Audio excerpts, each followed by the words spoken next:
জিয়া উদ্যানে গেছিলাম, ওখানে দেখছি আমাদের দুইজন শহীদ প্রেসিডেন্ট জিয়াউর রহমান এবং খালেদা জিয়া শুয়ে আছে, চিরশহীদ অবস্থায় আছে। হ্যাঁ, অথচ তার সন্তান তারেক রহমান আজকে প্রধানমন্ত্রী, অথচ তার বাবা মার কবরের উপরে হাজার হাজার মানুষ টিকটক করছে, গার্লফ্রেন্ড নিয়ে গিয়ে বিভিন্ন অশ্লীল দৃশ্য, হ্যাঁ, তার মাজারের উপরে। তো এই বিষয়টা কি ঠিক? না, আমি মনে করি জিয়া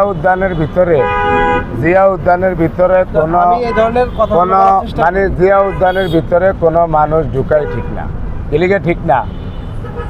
ওইখানে মানে কি কমেডি কথা বাইরে ফেলে যাও, ওখানে কিন্তু পরিবেশটা ভালো না। ওটা তো একটা আরো বিশেষ করে সন্ধ্যার পরে আরো যাওয়াই নিচ্ছে, সন্ধ্যার পরে হেডার ভিতরে কেউ হাইলে খালি বাইরে নুচি ফোন উল্টিয়া। কিন্তু পুলিশ প্রশাসন বসে আছে, অথচ তারপরে ওখানে দেখেন